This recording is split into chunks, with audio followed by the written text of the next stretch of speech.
Welcome to Seed Starting on behalf of CSU Extension. My name is Alison O'Connor. I'm the horticulture agent with CSU Extension in Larimer County, and my co-host is Amy. Sorry about that. It didn't hit the mute. Hi, everyone. My name is Amy Lentz. I work with Alison O'Connor in CSU Extension, but I cover the Weld County area, and I focus on horticulture and agriculture. So, and we are thanks for joining. Yeah, thanks for joining. We're doing these classes as part of the Northern Colorado Library Series. So we want to thank our partners at Clearview Library in Windsor and also Loveland Library. This class is being recorded, and the posting will be posted on the cohort's website, which is where you went to register for the class. You can also register for our other classes that are coming up on the second Wednesday every month at noon.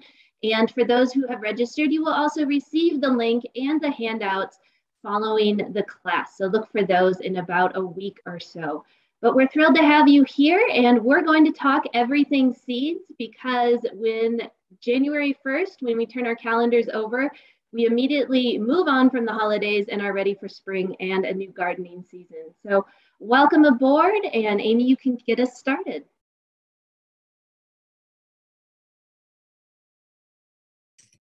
All right, great. Thanks everybody for joining. Let's talk some seed starting. It's that time of year when we actually get to exercise our green thumbs once again after a little time off for the holidays.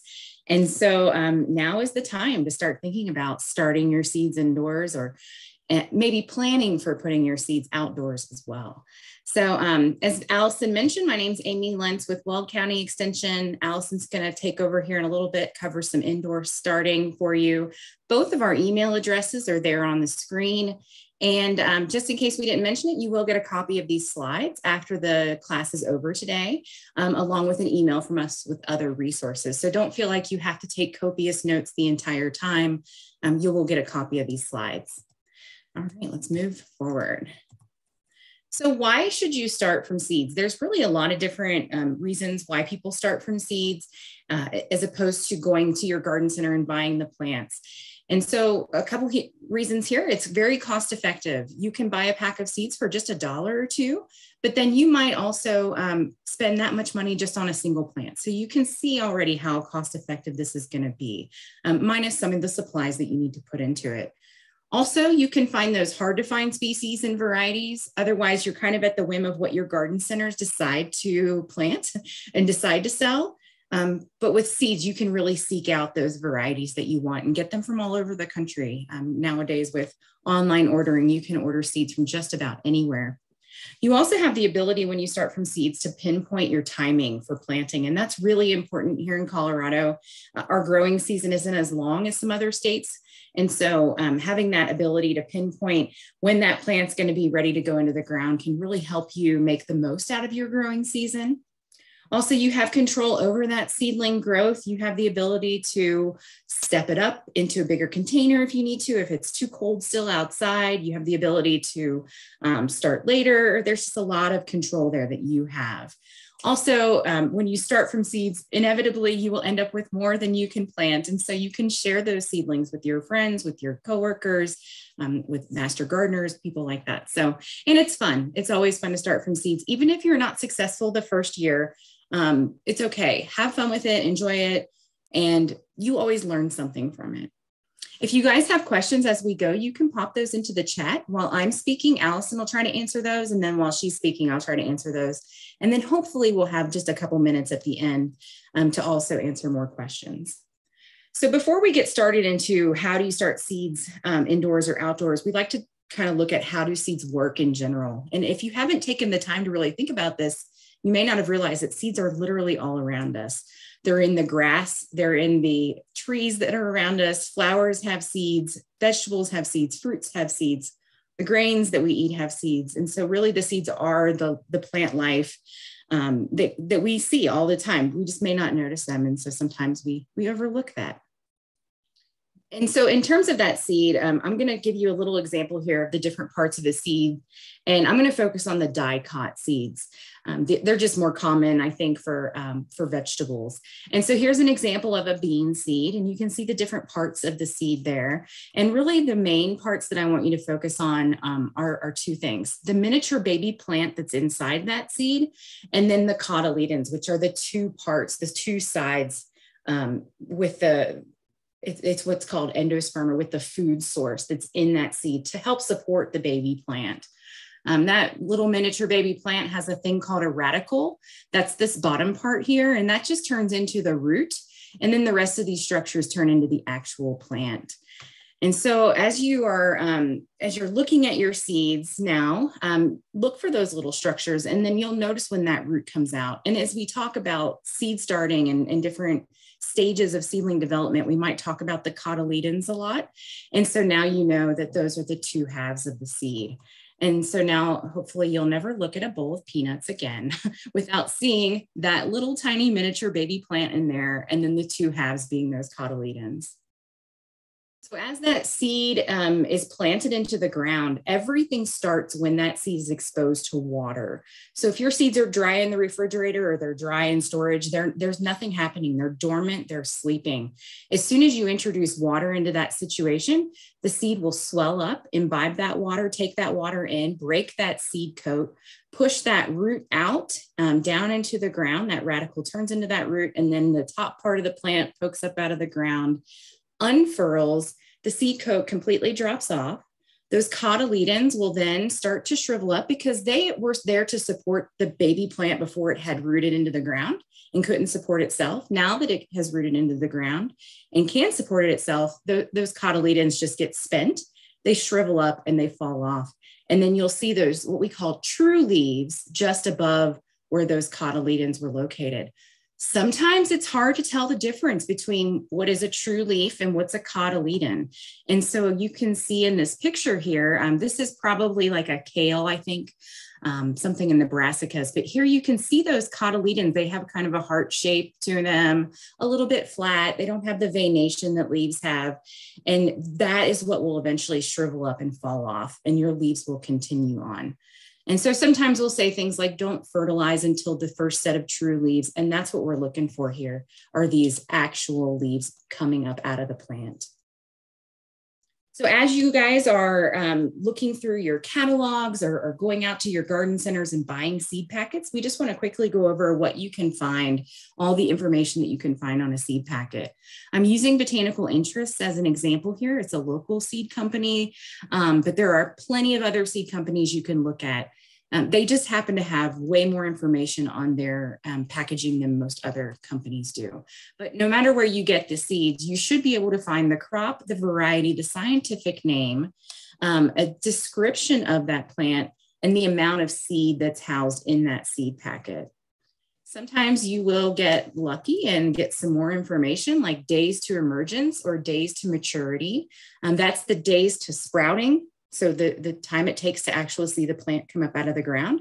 And then days to maturity is how long it takes for that plant to produce a fruit or be of a mature size for you to harvest to eat. Then you'll have things like maybe general planting windows. Take those with a grain of salt because Colorado is very different than the rest of the US. They'll tell you how deep to plant it, how much to space those seeds apart if you are going straight into the ground, and how much space between rows if you're direct sowing into the ground. And then they'll talk about maybe thinning. They might give you some other instructions for outdoor starting or inside starting. They'll probably tell you sun requirements, bloom time, height. And then, like I said, if you go with this particular company inside, they actually have even more information about the history of the plant and what it can be used for and all kinds of other good stuff. So, but again, you can get your seeds from multiple different sources, but you should find information like this. Now, sometimes we do buy our seeds from commercial seed companies, and you'll receive those and there won't be any information hardly at all. And that's okay. They're meant more for commercial growers. So they'll tell you kind of how good the seed is, if it's high quality or not, and maybe how much is in there, and then the variety, and that's about it.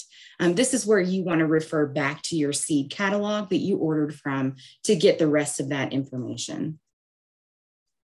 So we're going to start by talking about, well, we're not really going to start. This is how we're going to structure the class today. We're going to talk about the two main ways that you can start from seeds. You can do that inside, in your home, in your kitchen, maybe in your basement, if you've got grow lights or something, or you can start directly outside. It's very different how you start seeds indoors and outdoors. So we're going to just cover them separately here. And I'm going to go ahead and start with outside, starting your seeds outside directly into the ground, into maybe like a raised bed setting, such as you see here. And then we'll cover the indoor starting in just a little bit. So if you're going to go directly outside with your seeds, you want to wait until the soil temperatures warm up, because really soil temperature is going to be the best thing to determine when you should be planting.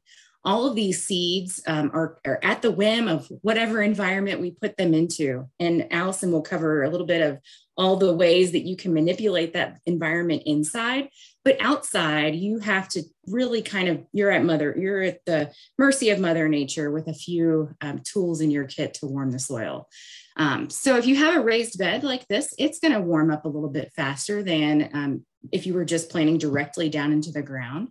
You can also maybe cover that raised bed with some plastic, clear plastic to help warm it, or black plastic will also do the trick there. Or you can just lay that plastic directly on the soil to help warm the soil up and then remove it when it's time to seed. But really that soil temperature is going to be very key to whether or not your seed is going to sprout or not. So how do you know what the soil temperature is? Well, you want to measure this, and you can use just a simple meat thermometer can work. There's soil temperature probes that you can get that are pretty inexpensive online or at your local garden center. And you just want to put these into the ground about 4 inches deep, and you want to do that at about 8 a.m. That's going to give you the real soil temperature before it's actually warmed up. And just so that you know, dry soils are going to warm more quickly and wet soils are going to warm more slowly. So you might want to keep your soil on the dry side if you have that ability to help it warm up quicker until it's time to plant. But just know that. So here's a chart. And again, you guys are going to get a copy of the slides to help you through all this. But this is a chart to show germination of vegetable seeds and what temperatures they prefer.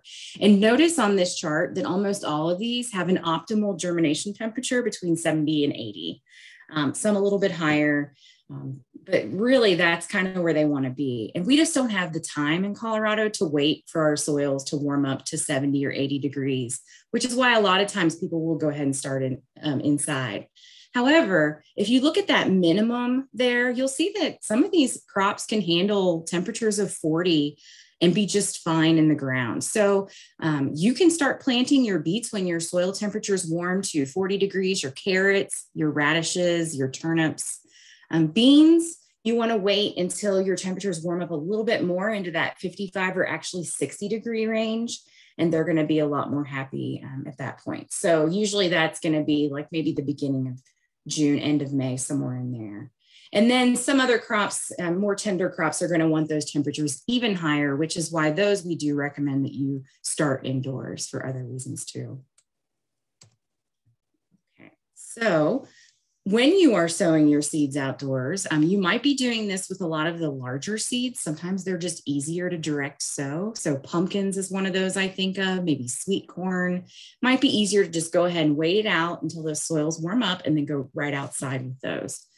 Root crops, for the most part, you want to go ahead and do those directly outside, because if you start those inside, because they are a root crop, if they start growing that root too fast, it can hit the bottom of your container or your tray, start to turn, and then in time you'll have a very strange looking carrot. But it'll still work, but it just won't look as straight as if it were directly sown into the ground. So definitely your root crops are some that prefer to be direct sown, but also some of the lettuces and spinaches, you can go ahead and do those direct sown as well. Zucchini does fine direct sown or started inside. So with some of these, you can go either way. No matter whether you start, what kind of seed you're going to start with, you do want to prepare that, just that area where you're planting your seeds outside. You want to prepare the soil to break it up and be on a very fine soil that's even and level and doesn't have a lot of stones, rocks, weeds or big chunks of soil. You don't have to do this though for your entire garden. Please don't work your whole garden up into a pulp. You just need to do it where the seed is germinating so that that root can really make its way into the ground. But you don't have to do this to your whole plot. Okay.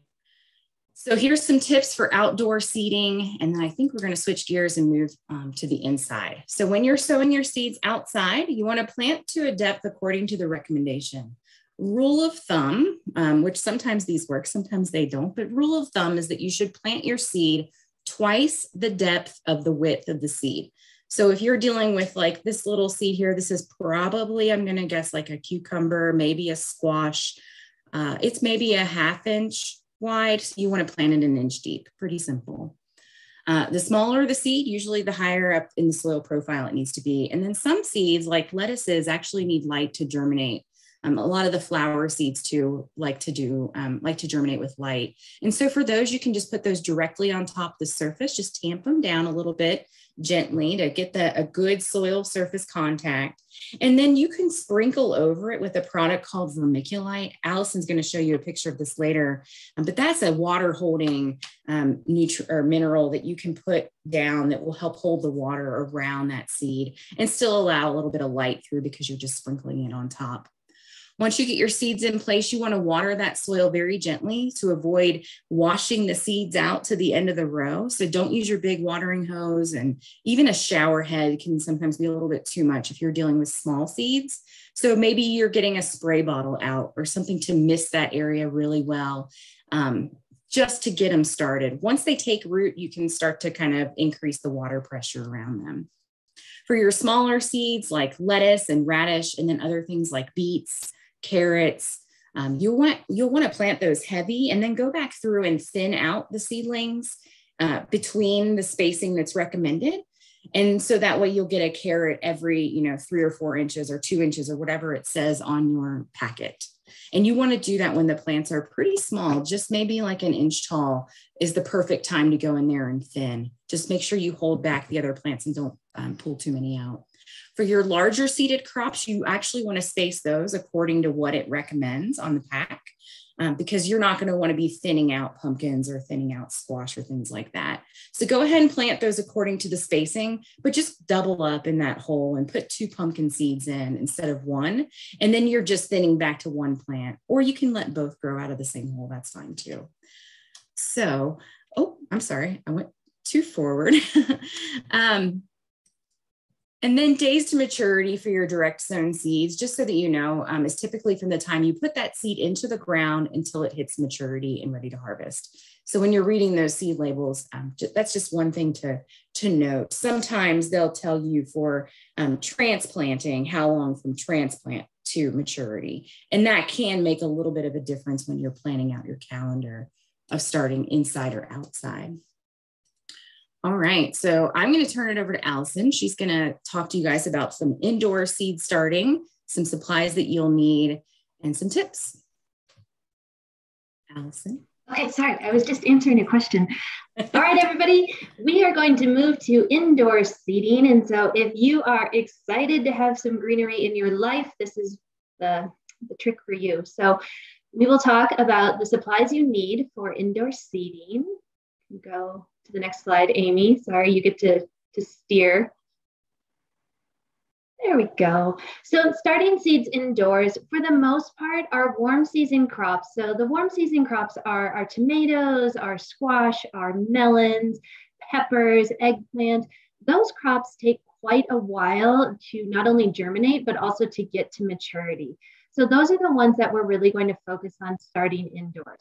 That doesn't mean you couldn't start lettuce or spinach inside, but really for the most part, our warm season crops, they take, and Amy will talk about this, they take a few weeks to go from germination to seedling before we can plant them outside. And in order to work with our short growing season, starting them from seed is a way to do that. And I will have a disclaimer that if seed starting just becomes too overwhelming, there's too many supplies, definitely support then our local nurseries and garden centers. You can always buy plant starts. And also, if you don't have something that's successful when you start indoors, then buy them from our good friends at our garden centers. They are growing them, they're expert growers. And seed starting is really, though, a fun way that you can start to garden inside and really start to dream of spring. And starting seeds indoors, it allows you to create this optimal environment. You will generally also get more uniform germination than if you go outside, and you have better control of spacing. And like I said, the big thing is with our short growing season, depending on where you live in Colorado, if you're in the Front Range, you're looking at maybe 100 days. If you're up higher in elevation, you're looking at even a shorter growing season. So this is a way for you to actually get fruit before we have our first frost in the fall. A couple supplies that you need to consider, we could go to the next slide, are the first is humidity control. And this can be as easy as tenting your seed flats. And so if you have a large plastic bag that's clear, if you have some sort of remnants of sheets or a sheeting material like clear plastic sheeting line around, that will work. And if you do buy any sort of seed starting kits, generally the flat, which is the black thing that you're seeding into, is going to come with a plastic cover, a clear plastic cover. And that is then going to help you control the humidity for your seedlings, because seedlings like warm, moist environments in order to germinate. And so having something to cover your flats, at least initially during the germination process, is really going to help with successful growth. Another good tip to have is a heat mat. Heat mats are widely available. You can get them at a garden center, you can get them online, and they range in all shapes and sizes. And I think the cheapest ones might be somewhere in the neighborhood of $20, $25, and they're generally large enough to support one flat. If you are going gangbusters and you are starting everything from seed and you have a 1,500 square foot garden, you may want to get a larger heat mat or several of them. The heat mats provide nice, constant, warm temperatures. It is not hot. It is somewhere in the neighborhood of maybe 70 to 80 degrees. And so when you touch it, it will actually feel kind of coolish to the touch, but that is what's going to provide the heat for your seeds in order to germinate. You can get temperature regulators for your heat mats. Some of the fancier ones, actually, you can regulate the temperature that you want them to start at so that you can have that optimal soil temperature. But the less expensive ones, usually you just plug in and they go. A timer is really helpful because you want to provide heat at least during part of the day. So at night when things cool off, or even initially, you might have those heat mats on constantly in order to maintain that soil temperature. Definitely invest in some sort of labels. They can be wooden, they can be plastic, but all tomato seeds are going to look the same. And so, you know, a Brandywine is going to look the same as a Sun Gold. So do label your seeds. And then a fan is also a good investment. This can just be something that you already have at home, but you just want to move the air around because the stagnant environment can lead to some disease pressure. Other supplies that you might need, if you'll go to the next one, Amy, is some of the supplies you need to actually plant your seeds. So your container is going to be important. You can buy containers, that's absolutely fine. You can also use yogurt cups that you might have. Just wash everything and sterilize them. And so that means if you have things that you're using year to year, I would suggest that you wash them and then dip them in a diluted bleach solution, because some of the seed diseases can actually transfer, and you want to make sure that you are working in a very sterile environment. So plastic flats are just fine. Again, if you use them, wash them and sterilize them. You can use Jiffy pots. Those are usually more of a pulp type paper product. Repurposed kitchen containers, you can make your own out of newspaper. We actually had a colleague who blogged about how to make your own newspaper pots. They're great. Now, newspaper, they're not going to last forever, but they do last through the germination and seedling process. So you can use what you have at home. Some other things would be a light, which is on the next slide. Oh, nope, that's coming up. So other things, other than the flats, is your media. So we're going to talk about media. We're not going to call it soil because for the most part, we're dealing with soilless media. So media is just the growing substrate that your seeds are going to start in. And you can buy seed starting mix. If you're new to this, that might be the way you want to go, simply because it is designed to start seeds. It's very lightweight. It is very, very loose. And the pieces, the particles of the seed starting mix are very, very fine, which is nice. It generally contains some peat moss, which is on the left-hand side. It might have some perlite, which is in the front, the little white balls, and then the vermiculite, which is what Amy brought up. Both of those help with water holding capacity, and they help with porosity. So they allow for really good drainage, but they also keep the media moist, which is needed for seed growth. Definitely don't use any sort of soil from your backyard or your garden beds. And then if you do use a potting mix, like you might use to plant your containers or your house plants, it could work, but some of your really little seeds might get lost because that tends to be a little bit more coarse. So do find a seed starting mix that works for you. It usually comes bagged. It doesn't tend to be a big investment. And it might be something, if you're new to this, you use for a couple of years, and then you get an idea of how it works to actually start your seeds, and you can experiment with different mediums from that point on. The next slide is your watering, and Amy mentioned this: when you're planting outside, the same rules apply indoors, because once you sow your seeds, remember seeds can be very small. If you blast them with an overhead watering system or a hose or your shower, you could actually wash them out of their little individual cells and into the drain. So a great tip that I learned from Amy is that after she seeds, she uses a spray bottle. So just that bottom left, just a regular spray bottle with regular water, and she just spritzes the seeds to kind of moisten them in order to start germination.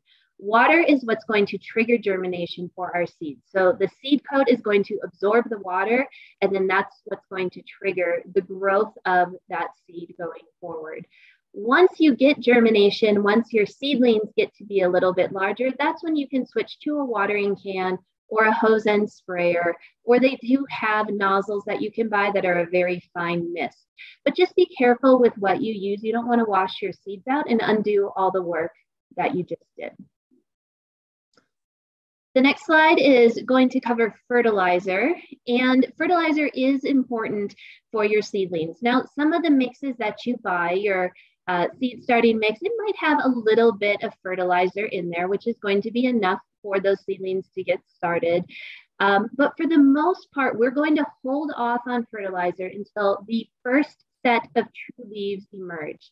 So Amy talked about the cotyledons. So think of our friend the peanut, and those cotyledons, those are the first, what looks like leaves that come out, but the true leaves are going to look very different. So the cotyledons first emerge, and we want to hold off on fertility until the first set of true leaves emerge, which is in the center of the screen. So that's a tomato seedling, and you can see how we have the cotyledons, which look very different than those true leaves, which actually have some lobing to them. For the most part, your fertilizer should be a diluted solution, so maybe a quarter or half of what it is, and so just adjust it accordingly. And too much fertilizer can absolutely be detrimental. So be very, very careful. There are starter fertilizers that you can buy, or if you have a type of fertilizer that you love, you can use that. It can be organic, it can be synthetically produced, whatever you really like to use that, but mix it according to the label, and then maybe dilute it by half or even a quarter. And you don't need to fertilize too much. And you're really going to also start to look at the quality of your plants. If your plants are a little bit more yellowy, they'll probably benefit from fertilizer. If they're just a nice normal green color, fertilizer may not be necessary. So don't get too hung up on fertilizer. It's important. But really the cultural conditions of your seed starting environment are more important for success going down the road. Lighting is also really important. And so this is where you'll need to make a decision, because I think Amy and I are both in the camp that having a light, a grow light, is going to be beneficial for you to start your seeds at home. Using a window or a bright facing window can work, but sometimes it can result in really leggy seedlings just because the light isn't consistent. Also, when we're starting seeds, our days are shorter, and so the sun isn't as available. And for the most part, these seeds are going to benefit from 12 hours on and 12 hours off. And right now, we just don't have 12 hours of sunlight. So grow lights have come a long way, even since I was a student back in my undergraduate degree. And there are LED lights now available, easily and readily available to homeowners.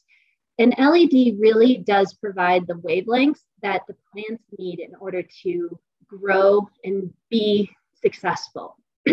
Now, that doesn't mean you can't use shop lights with warm light and cool light, but really for the most part, I would look to invest in an LED light. You can get them again on Amazon or online. You can get them at garden centers. And the LED lights are pretty cool. They're kind of colorful. They have these like purple and red lights, and those are the wavelengths that plants need.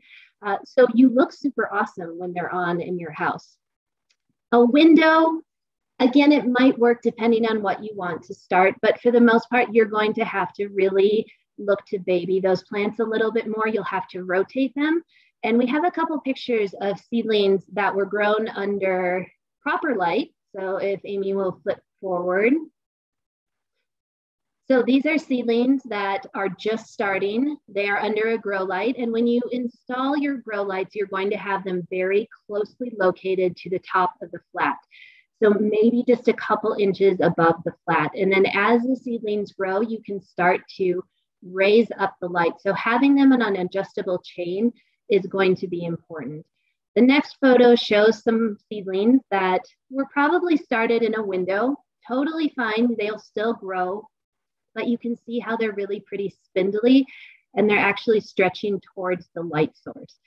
So this is where you really need to make a decision. These are the exact same plants. One was started with a grow light, one was started in a window setting. And just for quality of plants going into the garden, the grow light is a good investment. But that's something that you can decide, and it may not be something you need this year.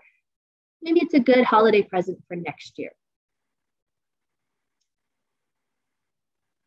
And I know Amy's answering 1,000 questions as we go. So thank you, Amy. I am. I'm like switching between the chat and the presentation. And if I don't get your question, please ask it again. I'm trying to get to all of them, but I think we're okay. So damping off is something that you need to be worried about. Damping off is a very common seedling disease, and it affects your young seedlings. So you will just start to get good germination, and then all of a sudden there will be a mass death of your plants in your flats. And I'm not laughing because it's funny. I'm laughing because it's actually horrible and really, really kind of, it's a bummer. But what you need to know about damping off is that it can happen. It's caused by two different fungi. It's either Rhizoctonia or a water mold, which is known as Pythium. So there's these two fungi that can then kill young seedlings. And this is a young seedling disease. So some signs of damping off are your seedlings fail to emerge. Okay, so we don't get any germination, and we're looking probably at that point of some sort of water issue, which actually led them to rot in the cells. Your cotyledons, those first plant parts that come up, look kind of mushy. Another sign of damping off is that the plants themselves just kind of get pinched down at the base where the soil or the media touches the plant, and they just basically fall over. So a lot of it comes down to color, but it just looks off. So again, it is caused by a fungus. Some other things you're going to look for, if you could go to the next slide, Amy, is that you might actually see some white mold or webbing on top of the soil surface.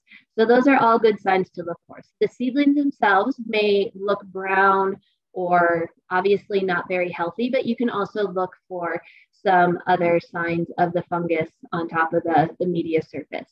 So what you can do, these are easy steps. Make sure everything you use is clean and sanitized. Wash your hands prior to working with your seedlings. That's going to be a good thing. Or use those rubber gloves that you probably have around the house that everybody has a supply of these days. Definitely use clean, sterile, soilless media. So we don't suggest that you reuse seed starting media year to year, unless you do want to sterilize it. And what that means is that you would then bake it in your oven. Not the best smell that you want going on in your house. So do use fresh, clean media each year. The other thing is that this disease tends to favor cool and wet conditions.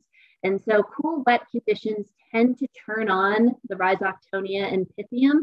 So this is where you can monitor your media moisture, again, with that meat thermometer that Amy suggested, and your heat mats. So to measure the temperature of your heat mats, you can get those really, those thermometers that you can lay flat on the surface and get an idea of what temperature the heat mat is registering at. So maybe it's not working, maybe you have a cool spot that could lead to these conditions, but a lot of it is also how much you're watering. So be very cautious with how much water you put down. Other things, low light. So again, if you're trying to grow in a window, you might have more of a chance to get damping off. Watch your water, and then don't fertilize too soon with these seedlings. They need to get to the point where they have at least the first true set of leaves, if not more, then you can start to fertilize. So don't start the fertilizer process too early. And the next slide.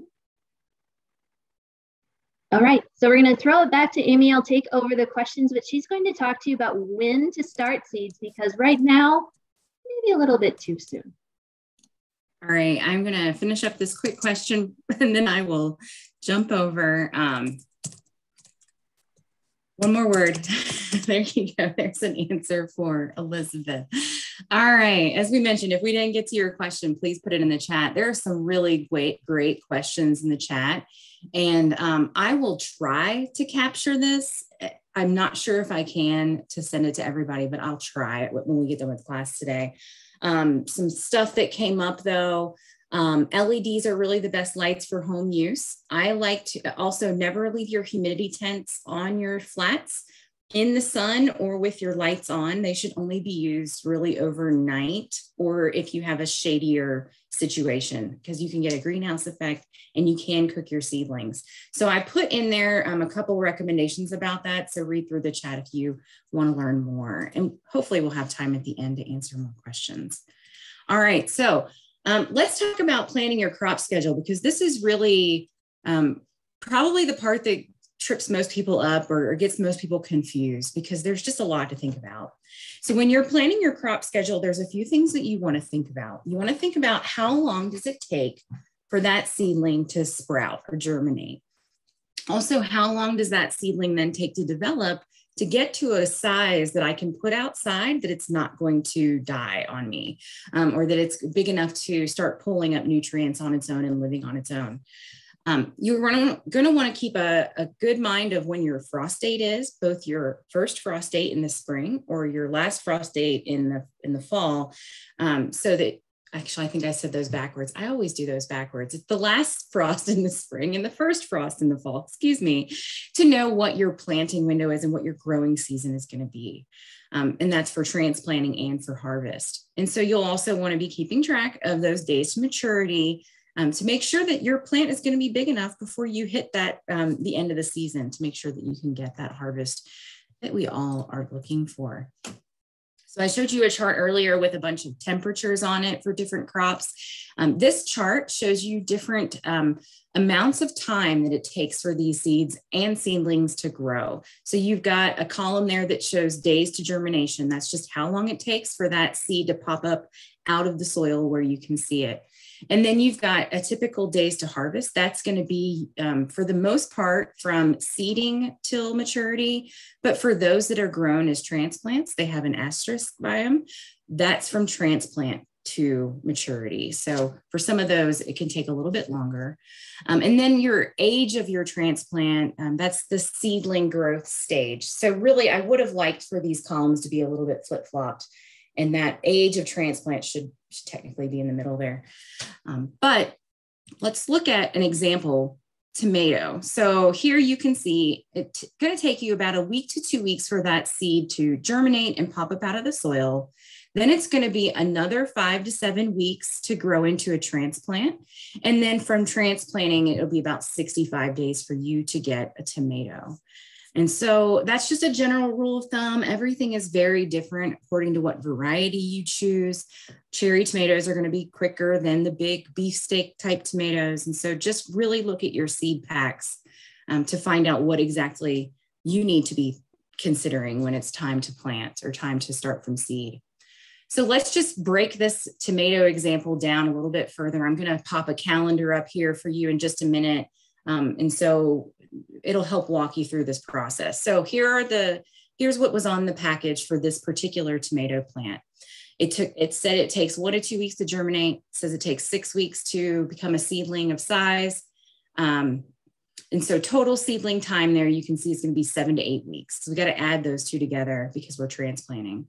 And then it tells you to plant in late May, early June, because we're here in Colorado, and that's really the best time to plant your tomatoes. I know we say Mother's Day a lot, but Mother's Day this year is on May 8th. And if you plant your tomatoes on May 8th without some sort of season extension or protection over them, you're probably not going to have any tomatoes. So I really don't like the Mother's Day analogy here in Colorado. I like to just say Memorial Day weekend. It's probably a little bit safer of a bet. And then days to maturity for this particular tomato that we're using as an example is 11 weeks. A couple of little notes about Colorado. Seedlings here can grow slowly due to transplant shock. So don't be surprised that once you put that tomato into the ground, that it doesn't kind of stall out on you. It might take some time to really acclimate. Also, maturity can take longer than the labeled estimate. So that 77 days might be 85 days. It just depends on the weather. And again, it's typically from transplant for tomatoes of how long that days to maturity window is. Read your seed packets. It's going to be lined out there for you. Okay, so here we go. Last frost date, approximately May 15th. But Mother's Day is May 8th, too early. But let's mark our approximate last frost date on our calendar. Then we want to look at, okay, if I plant on the last frost date, when am I going to get my first tomato? And 11 weeks later, that shows up as July 31st. If you're like me, that's fine. I can even go a little later into August and get my tomatoes in August. But if you're trying to get to the county fair, you want to be planting a little earlier with some season extension so you can get a nice tomato for that. For me, I like to push things out a little bit. So I'm going to go with Memorial Day weekend instead of the last frost date. And that's going to push my maturity date out to August 12th. Again, fine by me. That gives me almost 2 months to be harvesting tomatoes. I'm good with that. And it's just a lot less risky, again, because of the weather. So now I have to work backwards. So I kind of have an idea of when I'm going to plant and how long it's going to take to get my crop. But now I need to know when am I going to plant indoors to get to that point. So total seedling time I mentioned was 7 to 8 weeks. And that's made up of 6 weeks of seedling growth and 1 to 2 weeks of germination time, right? So just work backwards, count back on those Fridays. And so if you count backwards, I'm looking at the 8th for seedling growth, and then I got to add on that germination time. So when I did this, and I might have been off by a week, I think I added an extra week here, but if I plant my tomatoes indoors by March 25th, now I know that I should be harvesting sometime early to mid-August. And so again, it's all kind of, it's not a set in stone. These are plants. They're going to do what they're going to do based on the weather, and you don't have always all the control, but this will give you a little bit of an idea of when to plant. So in general, different things take different times. And this is why getting that calendar out and marking those dates can be really helpful. Or go online and just download a calendar onto like just plain paper and print it off a few times so that you can mark it all up and not have to worry about it. But in general, different seedlings are going to take different amounts of times. Your cucumbers, melons, squash, and lettuce, they're only going to take 2 to 4 weeks between the time you plant that little seed until it's ready to go in the ground. So you're going to be wanting to push those much further down the line, closer to when you're going to actually be planting. Broccoli, Brussels sprouts, cabbage, cauliflower, and then again, those tomatoes, 5 to 7 weeks. Things like eggplant, leeks, onions, peppers, and some herbs can take 6 to 9 weeks. And then a lot of our flower varieties, although not all, but a lot of our flower varieties can take 10 weeks or more. And so if you're going to be starting flowers from seeds, look at those closely. because petunias can take a long time. I used to grow commercially and we would start petunias in January to get them to a sellable blooming size, you know, early spring so that people could buy them. But then other flowers like zinnias and marigolds, they're pretty quick. They're going to be more in that like 4 to 5 week range. So you can wait on those and push them out a little bit further. Lots to think about when planning out your schedule. Just a couple little notes again about the temperature. So those heat mats we talked about, when you start seeds indoors, you're really providing that optimal temperature that they want. So again, those examples of like the broccoli, the cabbage, the cauliflower, where they can grow at 40 degrees, they really prefer 80 degrees. And most of our heat mats are set, so the ones that don't have a thermostat, they're set to run between 75 and 80 degrees. Perfect for your seeds. So don't forget that can really be helpful. It's just going to give you a much more even germination. Things are going to sprout at the same time. They're going to grow more evenly if you have a heat mat. If you don't, hope is not lost. It might be a little more sporadic. So when it's time to put those transplants outside, really think about hardening them off. This is a term we use to talk about how we acclimate the plants from being in, you know, your nice, comfy, cozy house at 68 to 72 degrees. And now you're shocking them by putting them out into Colorado growing conditions. And we know that at night, even in May and June, those temperatures can really get pretty low. So we do this process of incrementally moving them outside, maybe for an hour the first day, maybe 2 hours the second day, where you're just taking those flats, putting them outside, bringing them back in, and just getting them used to those alternating temperatures. Eventually you can leave them out, but you need to be very mindful of them drying out, because especially if you're using like little cells or little, even the little plug type things, they can dry out so fast. So you may need to be watering a lot. Also, don't put them right out into full sun. Make sure that you're putting them into shade or dappled shade, and just really pay attention to them. Don't put them outside and go to work and then come back 8 hours later. They're probably going to be dried out and cooked. So something you want to start doing maybe on the weekend. All right, we've got just about 10 minutes left. So we're going to breeze through some selected crops. Just to kind of drill down a little bit more on some of the things that we think you guys will be growing.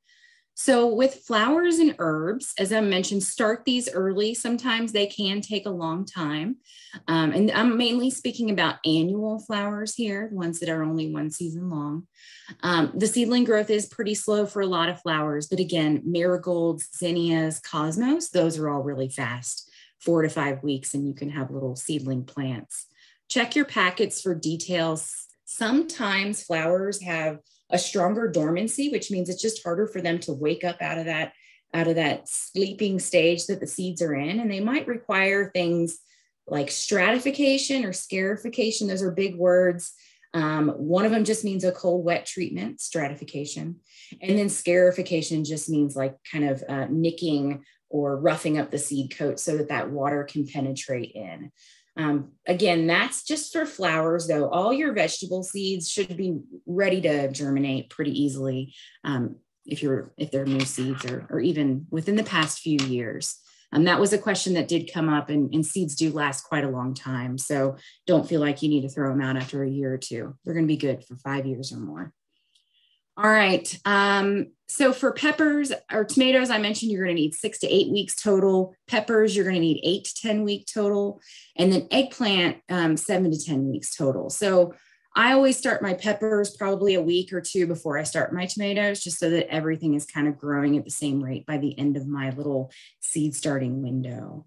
You want to plant those seeds pretty shallow, just 1/4 of an inch deep. They're very small seeds. And so don't go all the way to the bottom of your flat or your cell. Temperature ideal is 80 degrees. A heat mat for peppers, eggplants, and tomatoes. These are all called solanaceous crops. It can be very helpful. Hardening off is super important with your tomatoes and your peppers and your eggplant. These are all what we call very tender vegetables, which means they are pretty tropical in nature and they do not like frosts. And so consider delaying that transplanting until, again, a couple weeks after that frost date.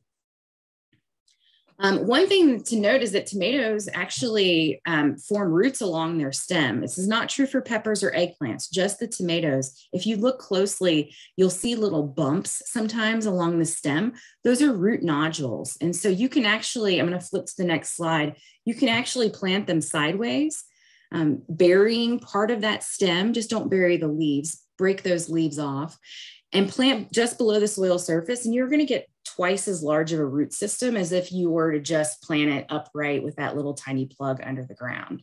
So something to keep in mind that tomatoes and tomatoes alone like to be planted horizontally for a bigger root system. And again, just wait for those frost-free nights.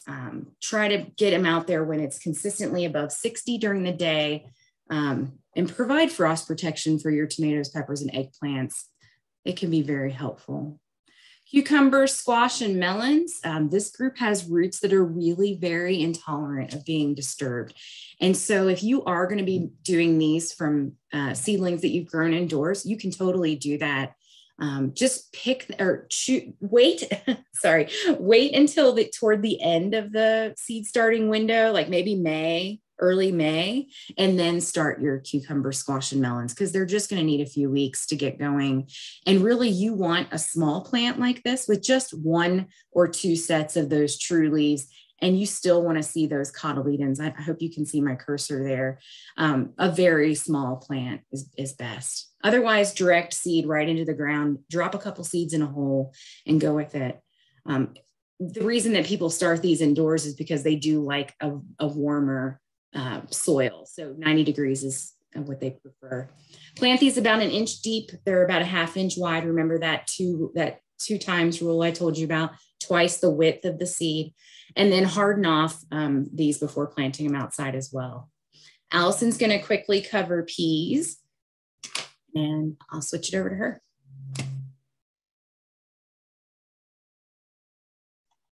Okay, sorry, it's like getting caught with food in your mouth. It's like you're in the middle of answering a question. So let's talk a little bit about peas. Amy, there's a couple questions I didn't get to in the chat, so if you don't mind. Gotcha.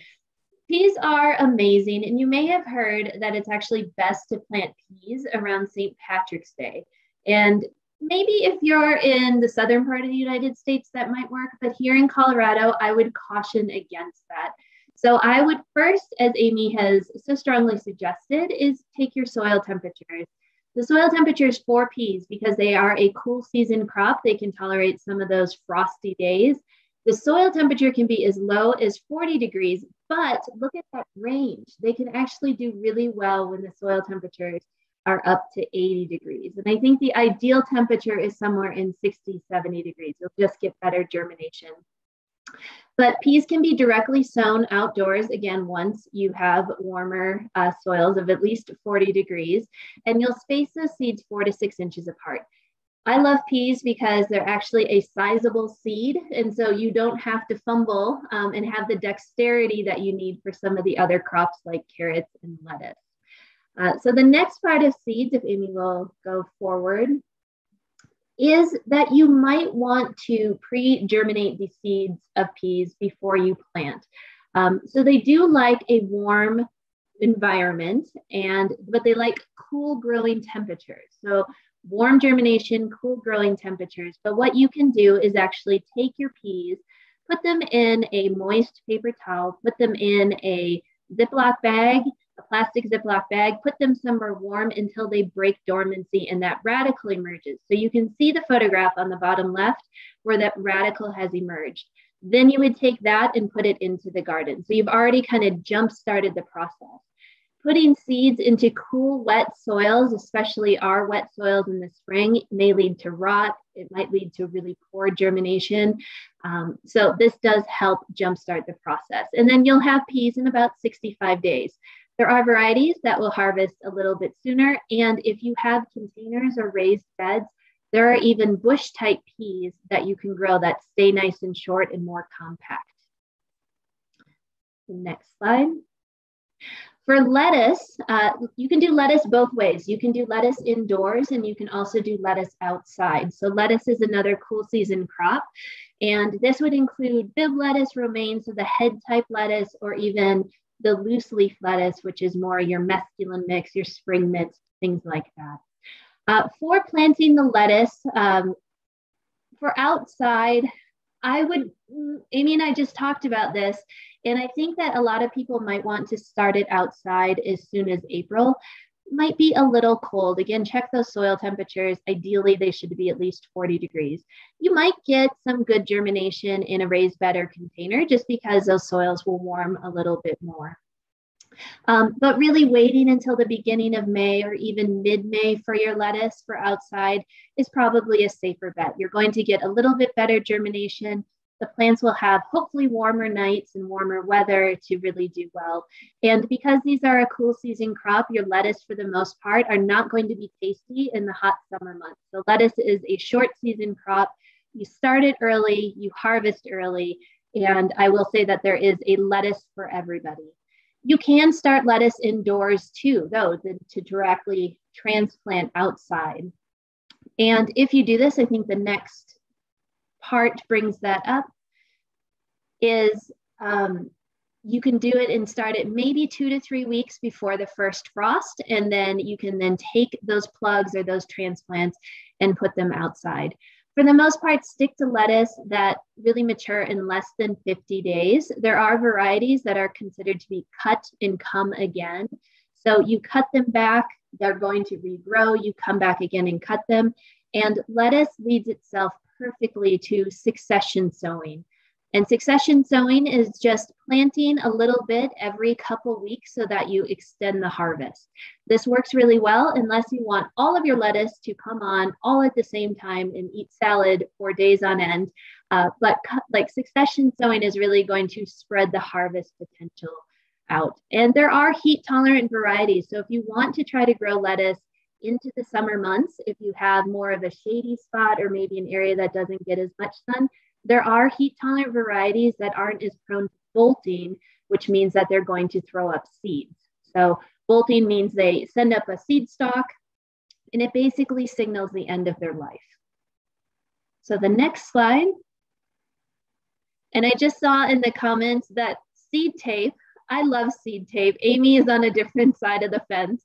But if you're not familiar with seed tape, it's basically tape that's embedded, or it's seeds that are embedded into a very loose paper-like trail. They come in discs, they can come in long strips. And for crops like lettuce or carrots or basil, where the seed is really tiny, and if you're not inclined to come back and thin these out, I love the seed tape because they're very well spaced and they tend to grow great. I also grow a lot in containers, and I found it to be a very easy way to grow plants in containers. And so consider the seed tape, but you can also do it from seed. Head types for the lettuce are going to do better if they're planted in mid-summer. So this is going to be for a fall crop. It's a little bit more tricky to get a head type lettuce early on in the spring, but you could do that for a fall crop. So think of your bib, your romaine, things like that. And lettuce needs light in order to germinate. So when you plant your lettuce seeds, you are going to put it directly on top of the soil surface and then cover with the thinnest layer of media that you possibly can, or soil or vermiculite or whatever you decide to do. So if you're planted in the garden, very thinly sown, and then just a little bit of media to try to keep a little moisture on top of that. So you'll get baby greens in about 6 weeks. Lettuce is a brilliant crop. It's kind of the first success of the spring, and you might get some salad greens about 2 weeks later. So 6 to 8 weeks total for a lot of our lettuce. All right, I'm gonna throw it back to Amy for root crops, and I will take over questions. Okay, good luck with that, Allison. I think we're doing pretty good, but you might have to scroll up a little bit. I'll just let you know, I ended it with bitter lettuce. So, all right, let's jump over real quick and finish up with some couple more tips. I know we're a little over time. Gosh, there's just so much to talk about when starting seeds. But for your root crops, so beets, carrots, radishes, Swiss chard, 2 to 4 weeks before that last frost, you can go ahead and start to put these into the ground. Like I mentioned, they'll germinate at soil temperatures that are pretty low. They prefer that, obviously they prefer like that 70 to 80 degree range, but they'll be okay if you get those started just a little bit before that last frost so that they can sprout, germinate and sprout and grow up a little bit, and hopefully get past that window and not get nipped too bad. They can take just a little bit of a frosty nip and be okay. Germination on these typically is going to take somewhere between 7 to 14 days. Just be on the ready with, you know, some kind of a row cover or something, a sheet or something that you can pop over those should you need to, if we do get a hard freeze or something. Overseed those things especially for your beets and your carrots and radishes. Just overseed the rows and then go back and thin to the correct spacing. And so somebody asked this in the chat, can I use scissors to thin? And absolutely, you can use scissors as long as you're cutting at the soil surface and you're taking off the growing point of that plant, removing the stem. I don't think that you'll get anything to grow back from that. So you can use scissors, or you can just, again, lightly tug those when they're about an inch or so tall. If you wait too long though, you can pull out the other plants around it that you want to keep in the soil. So maybe if they're getting too big, you can use that scissor method. Total days to harvest is really going to vary on these crops. Some of them are as soon as 60 days from planting. I've seen some beets that are maybe 55 to 60 days, some smaller beets, things like that. Radishes are pretty quick, but that's generally what we're looking at. One tip for you, soak your beet and Swiss chard seeds for your best results. They have a very thick, corky seed coat. And sometimes it just takes some time for that water to penetrate in. And so if you soak them, it'll just help them out a little bit more. And note too that your beets and Swiss chard oftentimes are multiple germing seedling or seeds. And so they'll have multiple seedlings in that one seed. If that's something that you don't want, there are things called monogerm that only have one seedling per seed. And they have varieties of beets and Swiss chard that do that. I just had a conversation with a microgreen grower about growing beets that were monogerm. So kind of fun stuff. All right. And then lastly, your beans, your bush beans, your pole beans. There are different types of beans out there. So keep that in mind of how these are going to grow. The bush beans typically only get maybe, 18 to 24 inches tall at most, oftentimes even less than that. And then your pole beans are going to grow up a pole. So you're going to need some sort of a trellis system. Go ahead and direct sow these outdoors. You want to wait until late May, early June, later if you're higher up in elevation or dealing with some different temperatures than we are down here along the Front Range. Green beans, just so you know, they don't germinate well below 60 degrees. So you really do want to wait that time out. And just, again, plant those to a depth of 2 times the width of the seed. For your spacing on your beans, don't overcrowd your plants. They're going to be much better if they have some room to breathe and don't get so crowded that they can get disease issues and just not grow as well. And they're competing for the same resources with other plants. So plant these at least 6 inches apart. And then if you're going to be using those beans down the road for drying, you want to actually go wider. And so it's just, again, giving your plants more air circulation so that they can go through that drying process. Before we head off, we want to go ahead and just do a quick shameless plug for a great program that we started at CSU back in 2020 called Grow and Give, where you can grow your own backyard produce, give that to someone in need or a local donation pantry, food bank, church, something like that. And you can record it through our program and be part of the collective good stuff that happens around the state. Last year, we, over this past growing season in 2021, there were over 55,000 pounds of fresh fruits and vegetables donated in the name of Grow and Give. So I also throw this out here because there are literally hundreds of videos and webinars and fact sheets and articles that you guys can read and watch about growing food at home. So get out there and grow some food and share that harvest. I know when we get to the end of the season, there's always extra, right? And just so that you know, we do have a whole selection of seed starting and seed saving videos and articles on that website under growing crops.